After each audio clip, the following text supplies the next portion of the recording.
Good morning and welcome to Morning Scoop for Thursday, June 9th. This is your daily Buckeye fix. I'm Tom Orr. The Notre Dame game is in 87 days, the game against Michigan in 171 days. And for today's show, we will add another number to that countdown. The Arkansas State game is in 80 days. It is not necessarily the game that's right at the top of most Buckeye fans' priority list for this fall, but that will be the second game Ohio State plays this fall, and it is the second one on our season preview series as well. My guest today is Mitchell Gladstone. He covers the Red Wolves for the Arkansas Democrat-Gazette. Mitchell, thanks for being here. Thanks for having me. So before we get into some of the names to know on this year's Arkansas State team, I wanted to talk a little bit about the coaching history at Arkansas State. Older Ohio State fans will probably remember former Buckeye offensive coordinator Joe Hollis taking the Arkansas State job back in 1997. But over the last decade or so, it has just been a murderer's row of future big-time coaches. Hugh Freeze went there. He was there for one season, then went on to Ole Miss. Gus Malzahn went on to Auburn after just one season. Brian Harsin went on to Boise State and then Auburn after being at Arkansas State. So, Mitchell, what is it that makes Arkansas State a program where, that's not normal? Guys just come in, you spend 1 year, and then boom, off to a much bigger program. So when you look at it, it was a 5-year. There was a great story that Andy Staples did, I believe, for The Athletic. It was Andy Staples. I don't want to miscredit, but I know it was on The Athletic earlier this year about the 5 coaches in 5 years. They had Steve Roberts before, and then, like you said, Hugh Freeze, Gus Malzahn, Brian Harsin, and then Blake Anderson, who was there for several years after that. And I think it was a lot of happenstance. Hugh Freeze was at Arkansas State as the offensive coordinator before he went to be the head coach. And then Gus Malzahn was actually a high school coach in state who they just hit on really well at Springdale High School. So it was one of those things where I think some of it was happenstance. Now, granted, kind of coincidentally, before my time, Terry Mohajir, when I say my time, as in like a year ago, Terry Mohajir went from Arkansas State's athletic director to be the athletic director at Central Florida. And Terry Mohajir was the point man on a lot of those coaching hires. I think everyone but Hugh Freeze. So the point being, I think he did a really, really good job, and I give him an immense amount of credit. I think he's very well respected, both in the Arkansas State community and the athletic community. And so he did a great job making those hires, and they just got really lucky. And then they found a guy in Blake Anderson who lasted a long time, and that hiring Butch Jones was actually like Terry Mohajir's last big thing that he did at Arkansas State before going off to UCF. So really, I think he's hit, even if when you look at what last year was and the end of the Blake Anderson tenure, Terry Mohajir, really did it well, and I think he's very much missed. Now Arkansas State just hired a new athletic director for the second time in basically 18 months, so people are hoping that they can sort of rekindle some of that here. But the idea that all that success, a lot of the credit goes to him. Now, you mentioned Blake Anderson there a couple times. Blake Anderson is one of those really powerful college football stories. I don't know if people necessarily know if they don't follow the sport kind of at a national level. He was there 2014 to 2020, left for Utah State, but it felt like a lot of that had to do just with his wife had a long battle with cancer and passed away. It kind of felt like that was just sort of like he just needed a change of scenery, basically, at that point. And then, he won 11 games his first year with the Aggies. What did he mean to that program over the years to finally have some stability there? Yeah, you just look at what they did.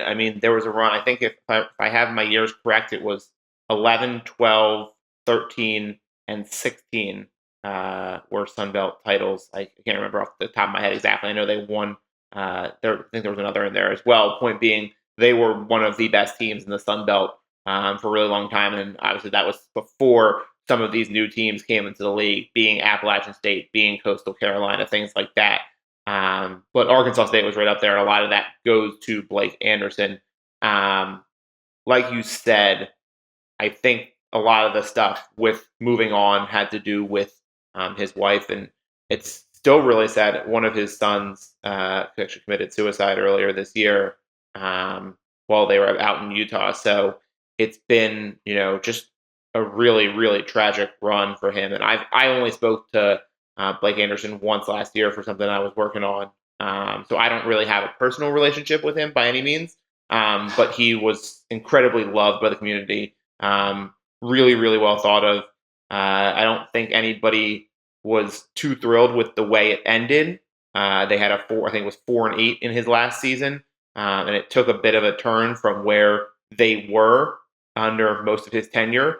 But when you look at the totality of what Blake Anderson accomplished at Arkansas State, especially after that run of coaches and a sort of revolving door for 4 years, he did a lot, and he put the program in a place where, although last year was a down year, they have the potential to sort of turn it around relatively quickly and it not be a long downturn. Yeah, last year was the first year for Butch Jones. You remember him from Central Michigan and Cincinnati and Tennessee. They also have a familiar face at defensive coordinator. That is former Buckeye Rob Harley, who you remember being on the staff at Michigan State at various points. That first year for those guys last year did not go real well. They were 108th in the country in offensive S&P plus, 124th on defense. I mean, and for a while they were one of those teams that would show up in those, like notable stats of the week columns, and not in a good way, like a historically bad pace defensively. Georgia Southern ran for 10.1 yards per carry. Coastal Carolina, 10.9 yards per play against them. And they got better towards the end of the year, but was that just a talent deficiency after over the course of the year? Was it just a rough first year in installing a new system? What happened to the defense that they started out that badly last year? Well, so like you said, so they ended up winning. They played their FCS opponent in week 1, won that game, and they didn't go win another game until November. I think they were 1-9, and then won, and then lost their last 2 to finish, or lost their last 1, so it was 2-10 to finish the year. So really, really rough season. Not a lot went right. You were looking for, you're trying to see, okay, are they going to give up 500 yards, 600 yards? I mean, that was the consistent pattern. They gave up, I think, multiple touchdowns of 99 yards, which was kind of remarkable. You would see a play and you just sort of, everyone in the press box, from the sports information staff to the reporters, were just like, really? Is this about to happen again? I think it really boiled down to, and I've never gotten anyone, no one's ever said this on the record, nobody's really ever talked about it, and really the only person that would be able to tell us about it is Blake Anderson. But I think a lot of what happened, and I got the sense of it, was when you looked at what was left for Butch Jones when he arrived here, was not a lot of high school talent and a lot of either JUCO transfers or guys with 1 or 2 years left of eligibility. Not a lot of a foundation to build a program to really keep growing. Now, look, any new coach is going to bring in their new guys and they're going to change the system, and that's a given. But the thing was, there wasn't even a foundation to really start building on in year 1. And so I think a lot of that came from, and there was just a sense that I think, with all the stuff that was going on with his family, Blake Anderson wasn't recruiting as well and efficiently as he had, his staff too. I think that trickles down. And so I think that sort of laid the rough foundation for year 1 of Butch Jones. But when you look at it overall, they've done a lot in the transfer portal this year, really, really going on heavy on the defensive side. I think we'll get to it later, but if you're asking me what side of the ball I'm actually more optimistic on, it's the defense this year. There's obviously a lot of room to grow, but I think there is a lot of reason to be optimistic about that side of the ball. Number 2 is they did a incredible job recruiting. And the facilities at Arkansas State are really, really good for a group of 5 school. They just did the project opened up, I guess, 2019. So, their facilities are, brand new within the last couple of years. And they ended up in I think the number 1 class in the Sun Belt or number 2 class in the Sun Belt, and, top 10 class among a group of 5 schools, because they're really committed to, doing a real rebuild through high school. And I think they've made it clear that a lot of the growth isn't necessarily going to come this year that you're going to see per se. You might not see it until next year, but there's a commitment to, okay, we're going to really make the effort to rebuild and understand that it's going to take more than one season to just flick the switch and turn it around. Well, before some of those high school recruits are ready to play and really ready to contribute in a meaningful way, you are going to see some of those guys that they got through the transfer portal. One of them is James Blackman. You may remember him playing quarterback at Florida State a couple of years ago. He was at Arkansas State last year, and they lost him around the halfway point of last season. It seems like that was one of the things that was a pretty big blow last year for them in terms of the season kind of going off the rails. Yeah, I think part of it was the quarterback situation was just tenuous from the start. They had Lane Hatcher, who's now at Texas State. He's Arkansas high school football legend, played at Pulaski Academy with Kevin Kelly. If you know, the coach who never punts. Yes. They set a ton of records.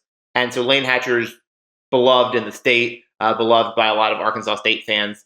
He had just gone through essentially a weird quarterback year the year before where they were switching on and off every series almost under Blake Anderson. That was very bizarre. And so then they go into last year. Butch Jones comes in, brings in James Blackman, and the two of them battle it out through camp. There were conflicting feelings as to who won the job, who had won the camp battle.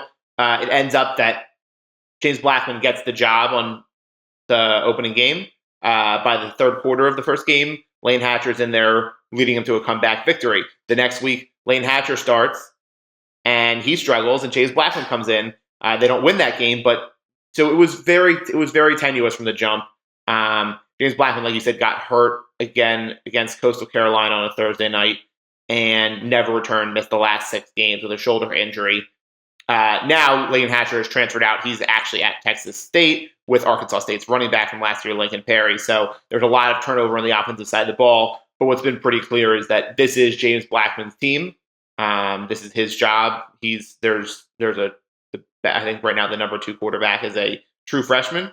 So it's his job. And what that portends, I don't know. If you look at his numbers, obviously he's really talented. He started out at Florida State, was the number 1 guy 2 years, was the backup another 2 years, on and off, inconsistent. Clearly has a talent, but I'm still a little bit skeptical in terms of I want to see it play out. And if it does, it does. I think he's clearly capable of it. I think I need to see it before I can sit here and say James Blackman is going to make this team, one of the best teams in the Sun Belt again, because that has, never really been the case where he's truly elevated a team. Well, one of the things that always helps a quarterback who's struggling is a good running game. They did not have a good running game last year. Averaged 2.8 yards per carry, which is not good. Was that a line problem? You mentioned the running back transfer to Texas State. Was that a running back problem? Was that a line problem? Or was that just an overall offensive dysfunction problem? And is that something that they're expecting to be better this year? I think a little bit of everything. Offensive line still a problem. They had a bunch of older guys last year, and that didn't really work. They're going to be really young this year. And that's that is the number 1 question mark for this team, even more so than the quarterback is. They're just so young on offensive line. You were watching during spring camp, and there were so many times when the defense just had to, they had to literally tell the defense to slow off a beat because they were trying to get their offense figured out. And so offensive line is going to be the number 1 issue. But like you said, the running game, I don't know. They had their number 1 guy, Lincoln Perry, was only a sophomore, only a second year of college last year. So he was kind of young. They had a veteran, Marcel Murray, who had injuries. He went in the portal, now came back. So he's there this year. The guy who they have, Johnny Lang, who was in Iowa State, started Iowa State, transferred in, and really started to show some flashes toward the end of the next year. And so I think, he seems to be the guy that's got the job. But at the end of the day, Butch Jones wants to throw the ball. That's something that they've been pretty committed to. They had a really good passing game last year, even with all of the offensive struggles. I think they're going to have a good passing game this year. They've got 2 young tight ends, both who were true freshmen last year, that I think are going to be a really big part of the offense in some form or fashion. And so, yeah, they're going to, the running game, I think, is still going to be an issue, but it's probably not going to hinder the offense so much. And as much as it looked bad and was frustrating at times, I'm sure for them, it didn't necessarily slow the offense because of what they were able to do in the passing game. We've talked about the transfer portal a lot already in this show. One other name that's a possibility through the transfer portal, nothing official yet, Brian Sneed, former Ohio State running back. You may remember him from the start of the 2018 season. He visited Arkansas State. Nothing official yet, but it is possible you may see another familiar face in Columbus in early September. But, one spot where the transfer portal really hurt him was at the wide receiver position. Last year's leading receiver, Cory Rocker, is gone. He transferred to South Carolina. That's, normally you think of the G5 program sort of benefiting from the Power 5 guys maybe coming down and they didn't get a chance to start at the Power 5 level, so you can add some really good talent. This is kind of the flip side of that, where you've got the guy who is young, really looked like a potential impact player last year for them, and then all of a sudden, poof, now he's going to play with Spencer Rattler and Austin Stogner and the rest of the transfers for Shane Beamer at South Carolina. How big of a loss was that for them? I mean, in a lot of ways, it was huge. I mean, obviously, he was the big piece, and that was the thing. So you say you lose your top passer, you lose your leading rusher, you lose your leading wide receiver. Now, the big thing that I'll say is all three of those guys were very close. Lane Hatcher and Cory Rocker had a really good relationship. They would go and go every night during the season, during the summer, and just go throw. The two of them had a really close relationship. Same with Lincoln Perry, the running back, and Lane Hatcher. They're roommates now at Texas State. So all those guys had a relationship. And I think at the end of the day, a new coach is going to want to bring in some of his guys. I thought Butch Jones, had done a good job integrating everybody. I mean, he really allowed those guys to be leaders. So I was somewhat surprised to see them all go at the same time. But at the end of the day, you lose Cory Rocker, you lose Dahu Green, who was a 6th-year guy. At the end, never really got off the ground because of injuries, but he was a big piece of their passing game, and so you lose those two guys. It's going to be a blow. They have Jeff Foreman, another. I think he's a junior this year. I think he's got 2 years of eligibility left. And Jeff Foreman's going to have to be their guy. They also have a guy named Tavalance Hunt who came from TCU last year, and there's a sense that he could really break out into being, essentially a 1A and a 1B type situation with him and Jeff Foreman on the outside. They have a ton of slot guys, and that's sort of where it's going to be interesting is I don't know what they're going to do on the outside. I think they've got a lot of diversity on the inside. Like I said, they've got a couple tight ends. They've got a ton of slot guys. They've got some running backs that are competent pass catchers. So it's going to be an interesting passing game in the sense that I think it might be not the most traditional. Now, at the same time, we said the portal. They're still recruiting. They're still bringing guys in. And one of the things I've thought all along is, I look at the wide receiver as a position where you can really just sort of plug and play somebody. Obviously you do need to develop chemistry with a quarterback. But if you put the time in, you can do that. And so you could easily see them, grab somebody in the next month and just sort of drop them in before fall camp, put them at outside receiver, give them another option. I think that's probably the biggest need for this team besides, maybe getting another offensive lineman. It's just getting another big, strong, physical outside receiver because they do have a lot of guys who are competent pass catchers. I just don't know what the passing game is exactly going to look like. When you look at Arkansas State as a program, the first thing you notice, like I said off the top of the show, is that just murderer's row of coaching hires. Like, how do they keep doing that? One of the other thing is, boy, they have, bye games are kind of a one of the necessary evils of being at the group of 5 level. You need those bye games to go play the big name teams to make your budget every year. But I mean, man, they are playing a fantastic number of really big opponents over the years. Is that an intentional thing where they go try and play the big boys? Is that something they're using in recruiting, or is that just purely a financial thing? So I think a lot of it was financial, definitely under, like I said, Terry Mohajir, who I name dropped several times and is not even part of the school anymore. But he did a lot in terms of getting those bye games. They played Alabama. They played Georgia. Last year they played Washington, lost 52-3. I enjoyed the trip. It was a great trip for me. I got to go to Seattle for the first time, so it was really fun. But maybe not so much for Arkansas State. but they're obviously they're coming to Columbus this year. They are scheduled to play Oklahoma, I believe, next year or the year after that. And so those are, hugely financial things for them for sure. But at the end of the day, that's something that I think, they can recruit on. Look, Butch Jones isn't afraid of it. He was at Alabama before, after Tennessee, but before coming to Arkansas State as an assistant under Nick Saban. So, and they want to go get these guys. They have multiple SEC guys on this roster, former SEC guys, I should say, and so they think they're capable of it. At the end of the day, those are probably going to often be uncompetitive affairs, but it's a necessary evil for these programs, and I think they get excited about them. Whether they're excited about them afterwards, we'll see. I think the question is last year I think they felt like, okay, you don't want to put yourselves through too many of these games where you put yourself at physical jeopardy because you're just not a good matchup, and it puts guys at injury risk. I think last year that was more of a concern, where they just didn't feel like they had a lot of competitive depth across the board. I think this year and going forward that's going to be less of the case, and so I think they'll keep scheduling those games. Now I don't know what that's going to look like with Butch Jones and now their new AD Jeff Purinton, who they brought in from Alabama. I'll be curious to see what they start to schedule out going forward, but these games are scheduled so far in advance. It's hard to know what you're going to have when you actually go play that game.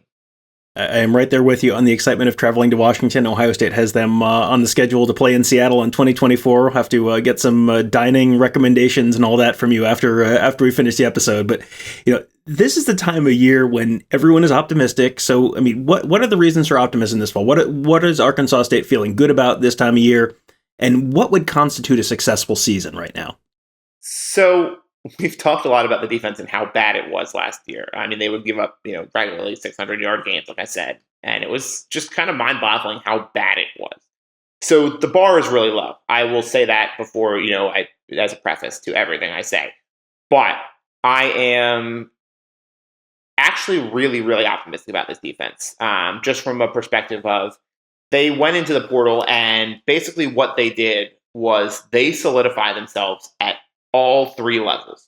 So they went, and the first thing they did actually was a move that I wasn't even aware of until, I guess, December during the early signing period. They brought in a guy named Blaine Tolle, who was a local kid from only about an hour away. He started at Arkansas, didn't play very much, went to Colorado, was there, I think played a couple of games last season, but didn't obviously kept his season, so he has 4 years of eligibility.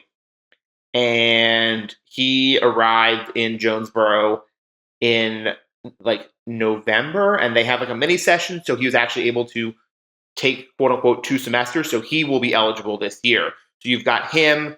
They ended up getting King Mokuta, who was a backup for Alabama. He played the national championship game. Less than a week later, he's in Jonesboro. So they have him on defensive line. There's another guy, Thurman Gathers, who was a Louisville transfer. He was actually with the program last year, but didn't really play very much. And when you look at the Arkansas State's defensive line stats from last year, their 2 starters, Kevon Bennett and Joe Zugwu, played, I think, over 90% of the snaps, which is just completely unsustainable for a defense. And so I think that's a lot of the reason why their defense, especially on the ground, was just so brutal, because those guys were just gassed by the end of the game.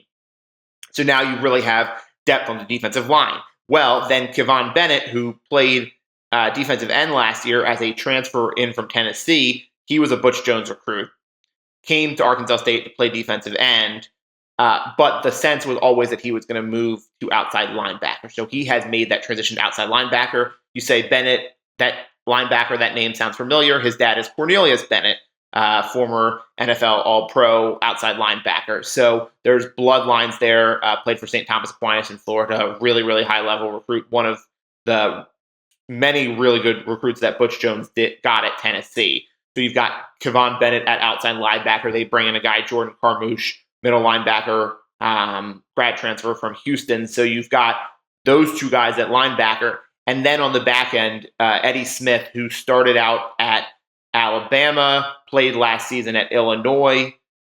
He came in as a safety. He's played both cornerback and safety. He's going to be one of the two safeties.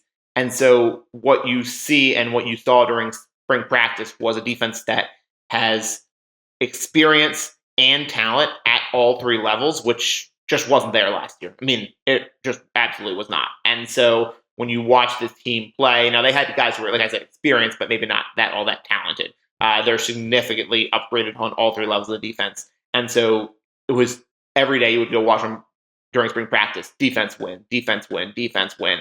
Offense really, really struggle. And so I think there are legitimate concerns about the offense, but the defense is going to be so much better. And like I said, the bar was set really low, but this is a group that has potential to be good and be a defense first team, which I don't know that anyone could have expected. But that's sort of where I sit. Like I said, I think there are plenty of question marks on the offense. And for anyone who is skeptical as an Arkansas State fan, I think they're more than entitled to be skeptical of where the offense is. But I think this defense is really going to be legit. And Rob Harley, like you said, they started to figure some stuff out at the end of the year. I think Rob Harley started to figure out some of the stuff that he wanted to do. You know, they were playing, more, like we said, with the sort of limitations at defensive end. They were doing some different things.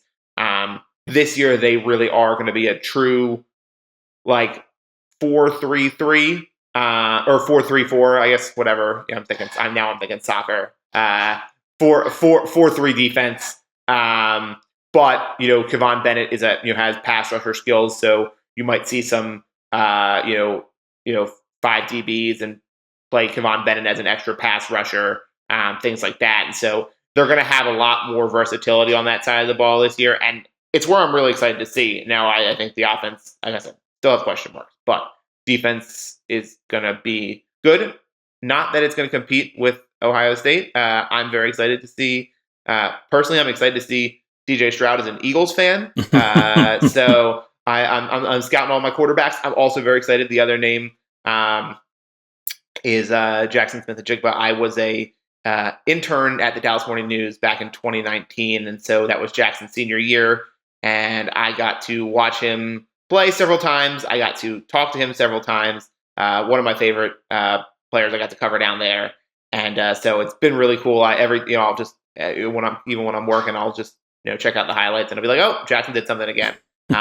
So for me, it's going to be really cool seeing those guys up against an Arkansas State defense that is improved, but still not going to be nearly, the level that you would need to compete against a team like Ohio State. Yeah, should be a quite a trial by fire for them in week 2 of the season. I'm guessing this is a team, an opponent that most Ohio State fans would have ranked 12th out of 12 on the list of most intrigued to see this year. But I think there's a lot of familiar names on that team now that we've kind of gone through, and potentially maybe they added Brian Sneed, but you got a Rob Harley, you got Butch Jones, you got James Blackman. I mean, and a bunch of other transfers. That's the transfer portal giveth and the transfer portal taketh away, and Arkansas State's gotten a little both directions. But some familiar names, and should be a lot of fun storylines that week. And yes, should be first meeting in series school history for these two programs, so that's always fun as well. Mitchell, let people know where they can find you on Twitter and where they can read your work. Yeah, you can follow me on Twitter at MP Gladstone. That's MPGLADSTONE. You can find me there on Twitter. You can also find all my stuff that I write for the Arkansas Democrat-Gazette there and at arkansasonline.com. It's a little bit of a quiet summer. It's not necessarily the way of the one-man band here. So it's like I said, I'm down here in Little Rock, so it's always a little bit of a trip up to Jonesboro. But we're going to be doing some stuff. I'm hoping to maybe spend a day with Butch Jones later in the summer. So anyone who wants to know people who know Butch Jones and know him, I think it's been really interesting to watch him grow, even just over the last 18 months. He's a guy, like we said, who went from Central Michigan to Cincinnati to Tennessee at the highest level, and then was at Alabama for 3 years as an assistant. And he came in last year, I think at first it was like, well, this is going to be like an SEC program. And I think Butch Jones realized this is not an SEC program. But he still got some of the mentality, and he's a really interesting. I think it's gonna be really interesting to watch him as this season goes, and how he handles being at the Group of 5 level again. Yeah, it should be fun. He's definitely an interesting character in college football. Over the years following him, he was a northern guy, obviously. He spent time in Cincinnati, spent time in the MAC.